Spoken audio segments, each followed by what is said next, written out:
Hello दोस्तों, श्री राधा कृष्ण माध्यमिक school के ऑनलाइन पोर्टल पे आपका हार्दिक स्वागत है। मैं हूं तौफीक खान। देखिए दोस्तों, हमने पिछली वीडियो में अपवर्तन के नियम पढ़े थे, उसके बाद हमने इसके उदाहरण पढ़े थे। देखिए, इसके जो उदाहरण थे उसमें हमने लगभग 4-5-6 उदाहरण पढ़ लिए थे। अब उनमें से 1 या 2 उदाहरण और शेष बचा हुआ है, तो उन उदाहरणों को आज हम पूरा करेंगे। देखिए, शायद हमने पिछले वीडियो में 6 इसके उदाहरण पढ़ लिए थे। अब उन 6 उदाहरणों में आपको कोई दिक्कत हुई हो तो आप कमेंट करके मुझे बताइएगा। अब इसका जो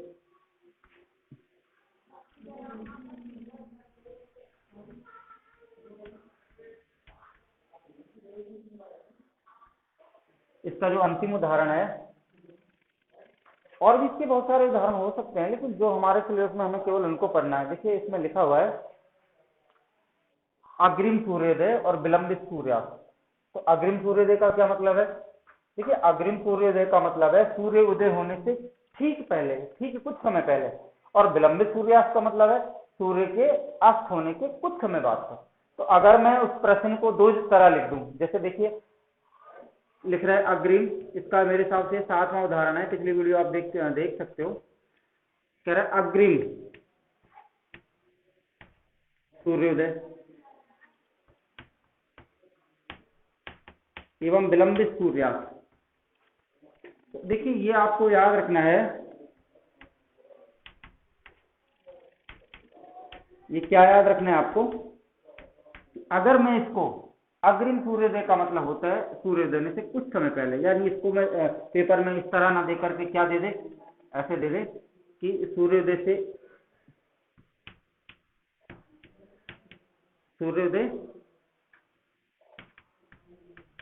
कुछ समय पहले। कुछ समय का मतलब वो 2 मिनट का टाइम होता है, लेकिन इसका एग्जैक्ट टाइम 2 मिनट होता है। यानी जब सूर्य उदय होने से 2 मिनट पहले हमें दिखाई दे जाता है, और जब सूर्य अस्त हो जाता है, पश्चिम की तरफ डूब जाता है, तब भी हमें अस्त होने के 2 मिनट बाद तक वो दिखाई देता है। तो वो हमसे पूछ रहे हैं कि ऐसा होता क्यों है, यानी अग्रिम सूर्योदय और विलंबित सूर्यास्त, इसका क्या मतलब है? इससे आप क्या समझते हो? या इस बात को यूं कहे कि सूर्योदय से कुछ समय, ये जो मैं शब्द लिख रहा हूं ना,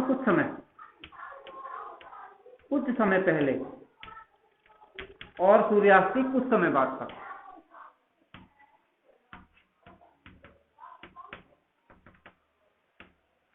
कह रहा है सूर्यास्त के कुछ समय बाद तक। अब ये जो आप देख रहे हो, या तीसरे तरह ऐसे ना पूछ के तीसरे तरफ पूछ ले कि सूर्योदय से ठीक 2 मिनट पहले।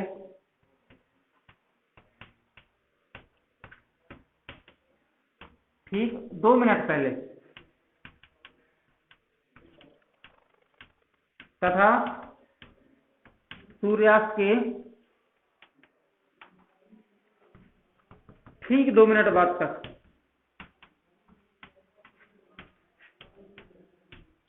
सूर्य क्यों दिखाई देता है? समझ रहे हो? सूर्य का दिखाई देना है या सूर्य क्यों दिखाई देता है? तो इनको 3 तरह से कहीं भी पूछ सकता है। तो आप पहले इनको उतार लो, फिर मैं मिटाऊंगा, क्योंकि ब्लैक बोर्ड पे जगह बहुत छोटी है। तो इसको आप इनको उतार लो। ये 3 प्रश्नों का एक ही मतलब है। इस प्रश्न को इस तरह भी पूछ सकता है, इस तरह भी पूछ सकता है। ठीक है, ये अपवर्तन और अपवर्तनांक उदाहरण दे रखा है। अब देखिए, अपवर्तन पर आधारित घटना हमने जो इससे पहले 5 या 6 पढ़ी थी। अब इसका जो 5 या 6 पिछली वीडियो में मुझे कंफर्म मिस है शायद वो। तो अब ये इसकी जो अगला उदाहरण है, इनको इस तरह भी पूछ सकता है पेपर में, इस तरह भी पूछ सकता है, इस तरह भी पूछ सकता है। तो आप इनको एक बार उतार लो फटाफट, उसके बाद में हम तीनों का एक ही मतलब मैं उसको समझा देता हूँ। जैसे समझ लो, एक ही में ऊपर का लिखा रहने देता हूँ। ठीक है, तो स्क्रीनशॉट ले लेना अगर किसी पे जल्दी नहीं लिखा जा रहा तो। ठीक है, मैं बताऊँ।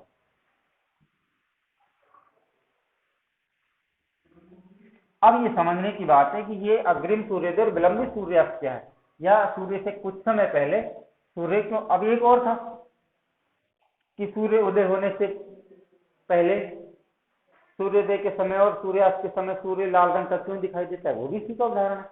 तो मैं उसमें उसको भी समझाऊंगा, लेकिन इससे पहले आप इसको समझे ध्यान। अग्रिम सूर्योदय और विलंबित सूर्यास्त का क्या मतलब है मैं आपको बता चुका हूं। देखिए, इसको समझने के लिए हमें चित्र बनाना पड़ेगा। देखिए, ये हमारे पास पृथ्वी का वायुमंडल है, हमारा वायुमंडल, वायु का चारों, वायु का जो आवरण है इसको हम लोग वायुमंडल कहते हैं, पढ़ चुके, ठीक है। तो ये क्या है, वायुमंडल है हमारा।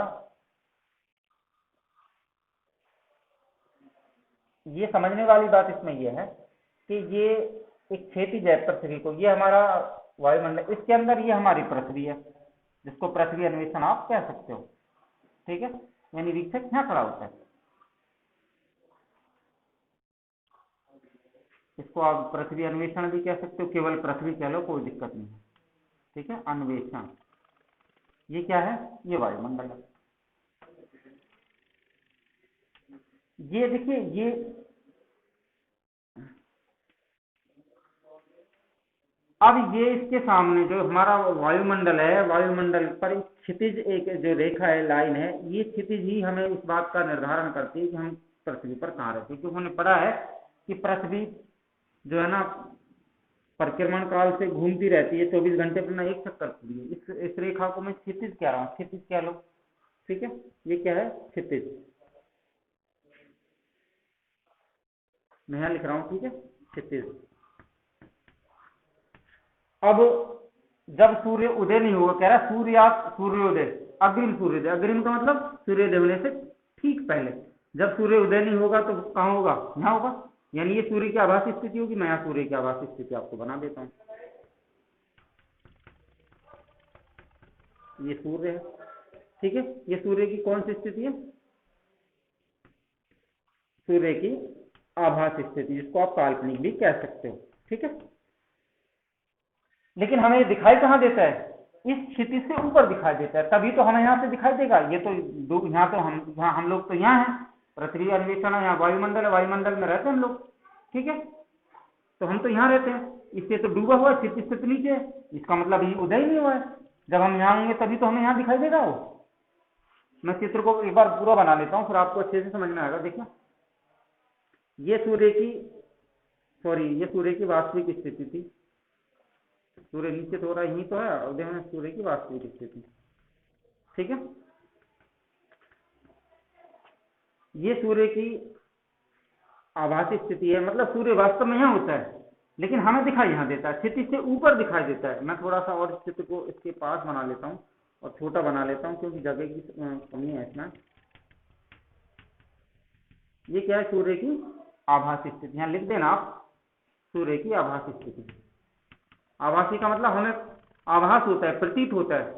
ऐसे अस्त के बाद विलंबित यहाँ भी बना लेता हूँ, सूर्य यहाँ होता है, जब छिप जाता है, छिप जाएगा तो क्षितिज से नीचे आ जाएगा, और जब क्षितिज से नीचे आ जाएगा तो फिर वो सूर्य की कौन सी स्थिति होगी, वास्तविक स्थिति, सूर्य की वास्तविक स्थिति, ठीक है।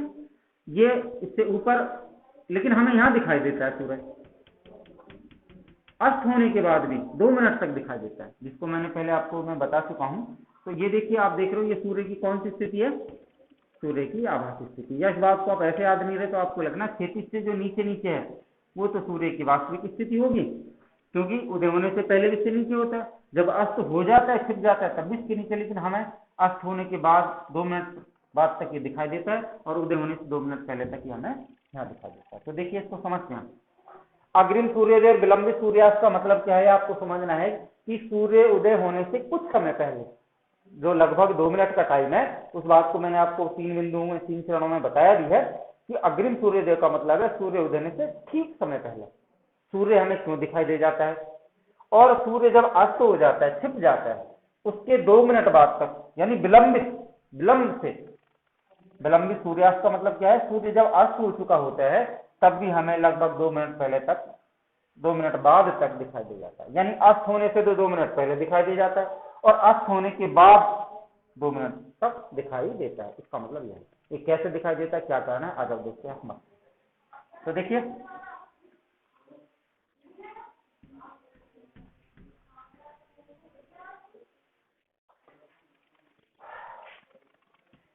आ जाओ दोस्तों, देखिए सूर्य उदय, मैं देखिए अब बता रहा हूं आपको थ्योरी कैसे लिखनी है, समझ लो। सूर्य उदय यानी अग्रिम सूर्योदय से कुछ समय पहले, अब वो तुम्हें पता है कितना टाइम होता है, अग्रिम सूर्योदय से कुछ समय पहले चलने वाली, सूर्य से चलने वाली प्रकाश किरण, इससे प्रकाश की किरणें चलेंगे। देखिए अब ये तुम्हें समझने वाली बात है, इससे प्रकाश की किरण चले। इसको मैं और यहां से बना लेता हूं, ठीक है। यहां से प्रकाश की किरण चले, यानी अग्रिम सूर्योदय से मतलब यानी सूर्य उदय होने से कुछ समय पहले सूर्य से चलने वाली प्रकाश की किरणें क्या होता है साधन का, इनको वायुमंडल की विभिन्न घनत्व वाली परतों में से होकर गुजरना पड़ता है। ये वायुमंडल तो मैं तुम बता रहा, ये ना वायुमंडल पूरा, इसके ऊपर ये परतें होती हैं, इनमें से इनको गुजरना पड़ता है। यानी जब सूर्य उदय होने से कुछ समय पहले सूर्य से चलने वाली प्रकाश की किरणों को वायुमंडल की विभिन्न घनत्व वाली, किसी का घनत्व कम होता है, किसी का ज्यादा होता है, किसी का अधिक होता है, किसी का कम होता है, तो वायुमंडल की विभिन्न घनत्व वाली परतों में से होकर गुजरना पड़ता है। जब इसमें से गुजरेंगे तो इनका क्या होगा, अपवर्तन होगा, अपवर्तन होता है। और अपवर्तन को हम जानते हैं कि जब प्रकाश की किरण, अब देखिए वही चीज, एक माध्यम, यहां से पहले इस घनत्व की जो क्षितिज की रेखा है, इससे पहले प्रकाश की किरण कहाँ है, विरल माध्यम में है, वायु में है, लेकिन इस पे जाएगी तो ये जो सतह क्षितिज है ये सघन माध्यम है। और जब प्रकाश किरण एक माध्यम से दूसरे माध्यम में जाती है तो अपने मार्ग से मुड़ जाती है, विलंब से दूर हट जाती है, विलंब की ओर झुक जाती है, तो इसका अपवर्तन होता है कि नहीं होता है। तो फिर वही चीज हम समझेंगे। देखिए आपको लिखना क्या है कि सूर्योदय से कुछ समय पहले सूर्य से चलने वाली प्रकाश की किरणों को वायुमंडल की विभिन्न घनत्व वाली परतों में से होकर गुजरना पड़ता है, जिससे इनका अपवर्तन है। और दोस्तों इस बात को हम जानते हैं कि जैसे जैसे हम पृथ्वी की सतह से ऊपर जाते हैं, जैसे जैसे हम पृथ्वी की सतह से ऊपर जाते हैं, क्या होता है, वायुमंडल की जो परतों का घनत्व कम होता जाता है। क्या होता है, वायुमंडल की परतों का जो घनत्व वो कम होता जाता है। अतः जब प्रकाश की किरण किसी सघन माध्यम में, ये सघन माध्यम है, या इस बात को प्रकाश किरण एक माध्यम से यानी विरल माध्यम से दूसरे माध्यम में जाती है। देखिए इस प्रकाश किरण को यहां जाना चाहिए था भाई, ये पहला माध्यम है, इसको मैं पहला माध्यम कहूं, ये जो आप क्षितिज देख रहे हो ये दूसरा माध्यम है। जब प्रकाश की किरण एक माध्यम से दूसरे माध्यम में प्रवेश करती है तो अपने पथ से विचलित हो जाती है, मुड़ जाती है। अगर ये मुड़ेगी नहीं, अपवर्तित नहीं होगी तो इधर जाना चाहिए था, लेकिन इधर ना जाकर के क्या हुआ कि पृथ्वी की सतह से ऊपर जाने के बाद में क्या होता है, वायुमंडल की परतों का घनत्व कम हो जाता है।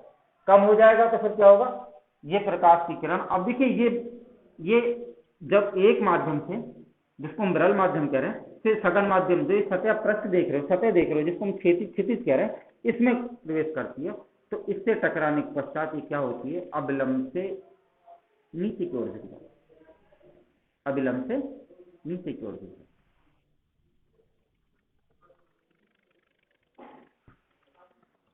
जब अविलंब से नीचे की ओर झुक जाती है, अविलंब से नीचे की ओर झुक जाती है, तो पृथ्वी पर कौन रहते हैं, अन्वेषण के रूप में विक्षक खड़ा होता है। तो उसको देखने पर यह आभास होता है कि ये प्रकाश की किरणें कहां से आ रही है, इधर से। भाई ये तो सीधा देखेगा, ये तो यहाँ खड़ा, यहीं तो ये थोड़ा नहीं हो जाके यूं देखेगा, सीधा देखेगा। आते हैं सूर्य उदय होने से कुछ समय पहले, जिसका लगभग टाइम 2 मिनट का होता है, हमें सूर्य दिखाई दे जाता है। ये कंडीशन फिर यहाँ होगी। तो ये बात समझ में आई, एक बार दोबारा सुन लो। हम पढ़ रहे हैं अग्रिम सूर्योदय, विलंबित सूर्यास्त। ये क्या होता है, यानी इसका मतलब होता है कि सूर्य उदय होने से पहले ही हमें दिखाई दे जाता है, अस्त होने के कुछ समय बाद तक हमें दिखाई दे जाता है। या तीसरे शब्दों में क्या कहें, सूर्य उदय से ठीक 2 मिनट पहले और सूर्यास्त के ठीक 2 मिनट बाद तक सूर्य क्यों दिखाई देता है। तो इसका हम उत्तर पढ़ रहे हैं। देखिए आपको ये चित्र बनाया है, ये पृथ्वी अन्वेषण है, ये वायुमंडल है, वायुमंडल के ऊपर मैंने स्थिति खींचा है, ये सूर्य की वास्तविक स्थिति है, लेकिन हमें दिखाई कहाँ देता है, यहाँ। तो इस कारण इसको आभासी स्थिति कहा जा रहा है। कंडीशन यहाँ पर ये अस्त होने के बाद ये सूर्य की वास्तविक स्थिति है, और हमें दिखाई कहाँ देता है, 2 मिनट पहले, 2 मिनट बाद तक क्षितिज के ऊपर दिखाई देता है। तो ये इसकी आभासी स्थिति। तो देखिए दोस्तों, आपको याद रखना है कि सूर्य उदय होने से कुछ समय पहले से सूर्य से चलने वाली प्रकाश या सूर्यास्त के कुछ समय से पहले चलने वाली प्रकाश की किरणें जब एक माध्यम से दूसरे माध्यम में जाती हैं तो उसका अपवर्तन होता है। और इस बात को आपको याद रखना है कि अग्रिम सूर्योदय से कुछ समय चलने वाली प्रकाश की किरणें वायुमंडल की विभिन्न घनत्व वाली परतों में से होकर गुजरती हैं। जब ये विभिन्न घनत्व वाली परतों में से होकर गुजरती हैं तो इनमें परतों के घनत्व में लगातार परिवर्तन के कारण इनका फिर एक माध्यम या दूसरे माध्यम में बुझ जाती है। जब घनत्व वाली परतों में जाती है तो इसका अपवर्तन होता है। अपवर्तन होने के पश्चात इस बात को हम जानते हैं कि जैसे जैसे हम पृथ्वी की सतह से ऊपर जाते हैं, हम यहाँ से जाएंगे ऊपर चढ़ेंगे तो जो वायुमंडल की परतों का घनत्व बहुत कम हो जाता है, नग्न होता है, कम हो जाता है, नगण्य होने लगता है। तो अब यही कंडीशन यहाँ पे है कि सूर्योदय नहीं हुआ है, लेकिन उससे चलने वाली प्रकाश की किरणें जब एक माध्यम से इस माध्यम में जाती हैं तो क्या होता है, इनका अपवर्तन होता है। अपवर्तन होता है, अपवर्तन के कारण ये क्या होता है, अपवर्तन के कारण क्या होता है, ये अभिलंब अपने मार्ग से विचलित हो जाती है, मुड़ जाती है। तो इस एक माध्यम से यानी विरल माध्यम से जब इस क्षितिज रेखा, जिसको हम सघन माध्यम भी कह रहे हैं, इससे टकराने के पश्चात इसको देखिए, इससे अगर ये इसको अपवर्तित नहीं तो इधर जाना चाहिए तो इसको सीधा, क्योंकि इसका मार्ग ये है, लेकिन इससे टकराने के बाद क्योंकि परतों के घन तो कम हो गया, कम होने के पश्चात क्या होता है कि इसमें प्रकाश की किरण का अपवर्तन होता है। अपवर्तन के पश्चात ये जो है ना, इसे अभिलंब से नीचे की ओर झुक जाती है, मुड़ जाती है। तुम कहोगे साहब ऊपर की तरफ क्यों नहीं गई है, इधर की तरफ क्यों नहीं गई? देखिए आपको याद रखना है कि ये प्रकाश की किरणें जब एक माध्यम, सरल माध्यम से सघन की तरफ जाती है, तो सघन माध्यम यदि और केवल यदि गहरा माध्यम होता है तो गहरे माध्यम की अपेक्षा ये इस प्रकाश की किरण को, क्योंकि उनमें इतना ऊर्जा नहीं होती, क्योंकि वास्तव में ये सूर्य जो है ना इस क्षितिज से नीचे होता है, जबकि हमें हम तक ये पहुंचने के लिए इनको बड़ा मार्ग जो है, कठिन मार्ग अपनाना पड़ता है। वही कंडीशन मैं यहाँ पे आपको समझा रहा हूँ कि एक माध्यम से दूसरे माध्यम में जाती है तो ये प्रकाश की किरणें नीचे की ओर झुक जाती हैं, विलंब की ओर झुक जाती हैं, अपने मार्ग से विचलित हो जाती हैं। हम तक जब ये पहुंचती हैं तो हमें ऐसा प्रतीत होता है, आभास होता है कि सूर्य से कहाँ से आ रही है प्रकाश की किरणें, ऊपर से आ रही है, क्षितिज से ऊपर से आ रही है। अब तुम कहोगे साहब ये तो यहाँ होना चाहिए सूर्य, हाँ यहाँ बना सकते हो, मैंने अंदाजे से बनाया, लेकिन आपको ये बात याद रखनी है कि हमें कहाँ आती प्रतीत होती है, आंख हम तक देखने पर हमें लगता है कि ये प्रकाश किरणें क्षितिज से ऊपर से आ रही है, जबकि सूर्य यहाँ नहीं है, यहाँ है सूर्य। तो इस कारण से आपको याद रखना है अग्रिम सूर्योदय यानी उदय होने से ठीक समय तक, कुछ समय पहले यानी 2 मिनट पहले ही हमें सूर्य दिखाई देगा। ऐसे आप इधर आ जाओ, जब सूर्य अस्त हो चुका होता है यानी सूर्य छिप गया, जब सूर्य अस्त हो चुका होता है, सूर्य जब छिप जाता है तब भी 2 मिनट बाद तक हमें दिखाई देता रहता है, ठीक 2 मिनट पहले बाद तक, ठीक 2 मिनट बाद तक, अस्त होने के ठीक 2 मिनट बाद तक हमें दिखा। इसका कारण भी क्या है, इसका कारण भी ये कंडीशन यहाँ पे है, इससे चलने वाले प्रकाश की किरणें, देखिए यही चीज जो मैंने ये बता, सेम यही कंडीशन, इससे चलने वाली प्रकाश की किरणें इस तरह से ये कंडीशन, और कैसा प्रतीत होता है कि क्षितिज से ऊपर, अभी भी सूर्य कहाँ है, क्षितिज से ऊपर है। तो आपको ये बात याद रखना है, अस्त होने के 2 मिनट बाद तक क्यों दिखाई दे रहा है, अपवर्तन के कारण दिखाई दे रहा है। सूर्योदय होने से ठीक पहले, ठीक 2 मिनट पहले क्यों दिखाई जा रहा है क्षितिज से ऊपर, अपवर्तन के कारण। अगर कुछ भी याद नहीं रहा तो आपको ऐसा लिखना है कि सूर्योदय में विलंबित सूर्यास्त, जब चित्र बना देना, लिखना है कि जब सूर्य वास्तविक स्थिति में होता है यानी उदय होने से ठीक 2 मिनट, अगर ऐसे याद नहीं तो मैं जो बता रहा हूँ ऐसे याद रख सकते हो। आपको याद रखना है कि जब सूर्य अपनी वास्तविक स्थिति में होता है, क्षितिज से नीचे होता है, तो इस सूर्य से चलने वाली प्रकाश की किरणें एक माध्यम से दूसरे माध्यम में जाती हैं, अर्थात अपवर्तन के कारण ये है ना टकरा करके हम तक पहुंचती है। टकराने के बाद जब हम तक ये पहुंचती है तो हमें ऐसा प्रतीत होता है कि ये सूर्य की किरणें कहाँ से आती हैं, क्षितिज से ऊपर से आती हैं, अर्थात सूर्य उदय हो चुका होता लगता है, जबकि होया नहीं है, अभी 2 मिनट बाकी है, कुछ समय है उसमें उदय होने में। इसी प्रकार जब सूर्य अस्त हो जाता है, अस्त होने के बाद भी यही कंडीशन होती है कि सूर्य से आने वाली प्रकाश की किरणें एक माध्यम से दूसरे माध्यम, अर्थात अपवर्तन के कारण जब हम तक अपवर्तित होकर हम तक पहुंचते हैं तो हमें ऐसा प्रतीत होता है कि सूर्य कहाँ है, अभी भी क्षितिज से ऊपर बना हुआ है, अर्थात चमक रहा है, जबकि वो अस्त हो चुका होता है। तो आप समझ गए होंगे दोस्तों अग्रिम सूर्योदय, विलंबित सूर्यास्त क्या, ठीक है। कुछ भी याद नहीं रहे तो अपवर्तन कारण, भाई अपवर्तन का ही तो कारण है। और जिन लड़कों को बिल्कुल जिनमें दिमाग नहीं है वो क्या कैसे लिखोगे, चित्र भी याद नहीं है तो आपको लिखना है अग्रिम सूर्योदय विलंबित सूर्यास्त का कारण अपवर्तन है, क्योंकि जब सूर्य अपनी वास्तविक स्थिति में होता है तो वास्तविक स्थिति से चलने वाली प्रकाश की किरणें अपवर्तन के कारण अपवर्तित होती हैं। अपवर्तित होने के बाद जब हम तक पहुंचती हैं तो हमें ऐसा प्रतीत होता है कि सूर्य क्षितिज से ऊपर है, अर्थात उदय हो चुका है। इसी प्रकार जब सूर्य अस्त हो चुका होता है तो अपवर्तन के कारण जब ये प्रकाश की किरणें हम तक पहुंचती हैं, पृथ्वी तक पहुंचती हैं, तो हमें ऐसा प्रतीत होता है कि अभी भी सूर्य क्षितिज से ऊपर बना हुआ है, अर्थात चमक रहा है, ठीक है। इससे भी क्या होगा बताओ। तो ठीक है दोस्तों, मुझे उम्मीद है ये तुम्हें समझ आएगा। अगर आप इसके बाद भी कोई उदाहरण रख रहा हो तो, मैंने भी देखा नहीं है सिलेबस, वो किताब में उसको मैं तो कई साल से ऐसे पढ़ा रहा हूँ, तुम्हें पता है, फिर भी इसके बाद अगर तुम्हें उसको मुझे देख के बता देना कोई उदाहरण बच रहा हो तो मैं उसको करा, ठीक है।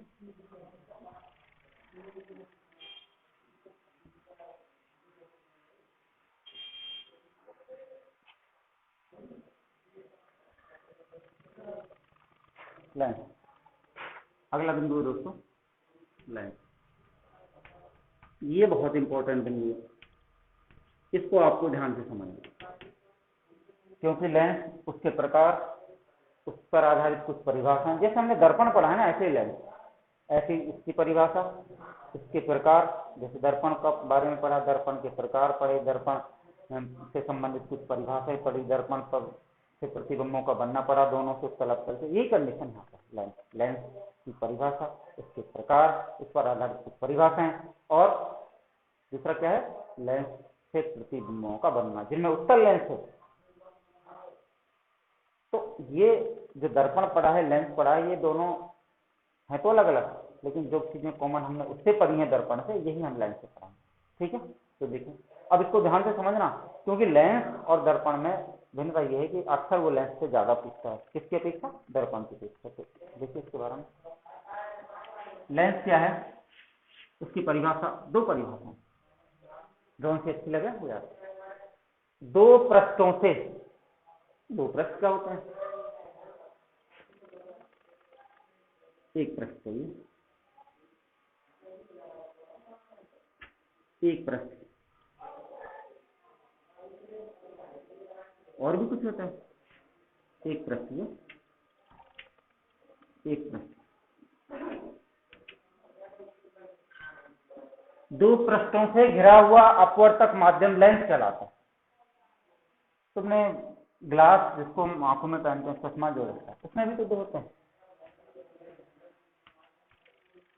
दो पृष्ठ, एक पृष्ठ ये, एक पृष्ठ, दो पृष्ठों से घिरा हुआ अपवर्तक माध्यम। तुम कहोगे सर ये तो है ना कि दो पृष्ठ, इसमें तो हो सकता है दोनों अवतल उत्तल हो, दोनों उत्तल उत्तल हो, ऐसा नहीं। हाँ, निकट दृष्टि दोष के आधार पर हम उत्तल अवतल का चयन करते हैं, लेकिन दो, हमें तो केवल इतना याद रखना है, दो पृष्ठों से घिरा हुआ अपवर्तक माध्यम लेंस।